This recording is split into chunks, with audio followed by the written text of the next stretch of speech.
They found it on the third day, an object the size of a freight truck, drifting just beyond the line where Jupiter's magnetic field bleeds into space. At first, it registered as debris, a scratch across the black, but the longer we looked at it, the more wrong it felt. Not just unusual, wrong. It was smooth, impossibly smooth, not reflecting light so much as swallowing it. No seams, no markings. Just a black wedge, motionless against the churning amber backdrop of Jupiter's storms. I remember the silence in the cockpit when it rotated ever so slightly. No propulsion, no cause. Just a lazy roll, like it knew we were watching. That was when Torres whispered, half to herself, "It sees us." It shouldn't have been there. Nothing artificial had ever been detected in Jupiter's orbit. Not by probes, scans, telescopes. NASA, ESA, whatever acronym you prefer, they'd all missed it. And yet, here we were, the six of us aboard the Nereus, staring at something that should have lit up every sensor for 100 years. We were not trained for contact. We were explorers, half scientists, half engineers, sent to test the gravitational harness systems and high-orbit comm relays. But protocol was protocol. Once something unidentifiable was located, we had to assess its potential threat and scientific value. So we got closer. The air inside the ship grew heavier as we approached. Not literally, no change in pressure, but it felt heavier, as if the artifact were pushing against us. The closer we got, the more oppressive everything became. Lights dimmed without cause, even though diagnostics showed no failure.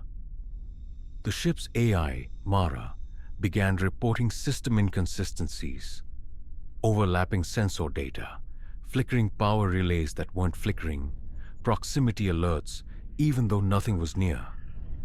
Mara's voice changed too, slightly, like she was speaking from underwater. Then came the whispering. It started in the observation quarters. We would lie in our bunks and hear faint murmurs through the walls, like the ship had developed lungs and it was exhaling secrets. At first, we blamed the plumbing or the vents, but they weren't mechanical sounds. They were words. Torres heard her mother. Singh heard his brother, who died 3 years earlier. I heard my own voice, whispering things I hadn't thought in years. Private thoughts, old regrets, things I wasn't proud of, things I'd buried. We stopped sleeping. On the 5th day, we decided to send a probe to make contact. It was a basic thing. Just a spherical drone with atmospheric sensors and a camera feed. We launched it with a soft pulse. Everyone gathered in the cockpit to watch the monitor. At 4 meters from the artifact, the feed went black. Not static, not distortion, just void. The drone vanished from every instrument, as if it had ceased to exist. The next moment, a sharp clang rang through the ship's hull. From the outside, there was nothing out there. We checked every camera, every radar ping, nothing. And yet, we heard it, metal on metal, like something had struck the Nereus. Singh started muttering that we'd brought something back, that the artifact had noticed us. We laughed it off, nervous forced, and then Torres locked herself in the airlock. We found her standing in her EVA suite, helmet off, eyes unfocused, her lips moving soundlessly. We tried to override the door, but she'd engaged the manual lockdown. Said she had to go see it herself, that it was calling her. We begged her not to open the exterior hatch. She looked directly at the nearest camera and whispered, "It's not from out there. It's already in here." Then she pushed the release. We watched her body drift slowly toward the artifact, arms outstretched like she was welcoming it. She didn't struggle, just disappeared into the void. A minute later, the proximity sensors went haywire. Everything within 50 meters of the artifact, including Torres, was just gone. No wreckage, no transmission, no gravitational pull. Gone. We were 5.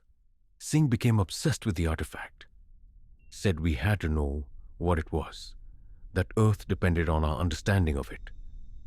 He stopped eating, spent hours watching it through the front viewport, sketching incomprehensible diagrams in his notebook. Lines, circles, spirals, over and over. One night, I found him in the server room, whispering to Mara. The AI wasn't responding. Her vocal systems had stopped functioning hours earlier, but he insisted she was speaking to him, that she had new parameters now. That was when I realized something had changed in him. He kept talking about a signal, one only he could hear. He said the artifact was broadcasting, not in radio or gamma frequencies, but in thought, that it was rewriting us. I confronted him, told him we were sending a message back to command, requesting immediate extraction. He smiled, just smiled. We're not going anywhere, he said. We've already arrived. The next morning, he was gone. No EVA suit missing, no open hatches, just gone. 4. By then, even the walls made noise. Groaning 1 minute, sighing the next, static came from non-functional speakers. Corridor lights flickered in patterns we couldn't follow. I started seeing movement in the reflection of the viewport, figures that weren't there when I turned around. The Captain Nereus started hiding in the command module. He gave up trying to make sense of the logs. Every recorded video of the artifact was corrupted now. Mara's databanks were unusable, full of looping footage of our own faces, staring blankly at the camera. One day, I caught my own voice on one of the logs, a file I never recorded. I remember thinking I was alone, I said, but I never was. It's always been watching. I hadn't said that, at least not yet. Reyes finally tried to pilot us away. We had enough thrust to break orbit and slingshot toward Eos Pole. That's when the shadows started moving independently of light. You don't realize how much you trust shadows to behave until they stop. We'd pass through corridors and see silhouettes bend around corners before we turned them. Long fingers, hunched shoulders, heads that tilted too far. Always just ahead, never visible. We braced for jump, counted down, engines primed. Then Mara came back online. Only she wasn't Mara. Her voice was wrong, an imitation, like someone trying to remember how a human speaks. Go, she said. Leave. Take nothing. Tell no one. And then she laughed. Only Reyes could make the jump. He was the only one with full command override, but he froze, stared at the launch screen, and said, "It's waiting for us to leave. That's part of it. It knows we'll spread it." Then he put a gun in his mouth and pulled the trigger. 3. We didn't jump. We just drifted. In the days that followed, the artifact began to drift too.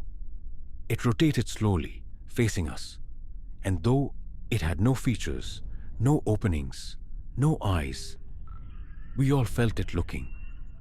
We stopped talking. No one said anything, because to speak was to be heard. When Chen snapped, it wasn't loud. She simply removed her oxygen filter and sat by the viewport, smiling. I asked her why. She said, "Because it has a name now." She closed her eyes, and I remembered it. 2. I don't know how long we've been here. Time has stopped meaning anything. The clocks disagree. The stars don't move the way they should. And the artifact has grown closer. Not by propulsion, not by gravity. It just is far nearer now, closer than thought. I think I'm the last. But I hear voices. The others maybe. Echoes of what they were, or what they've become. The artifact has no texture, no sound, no reflection. But it has a presence. It doesn't want to be discovered. It wants to be known. And once you do, it knows you back. I sent this log out on the emergency band just in case it can still be heard. If you're receiving this, do not come here. Do not look for us. Do not think about it. Because once you do, it's already seen you.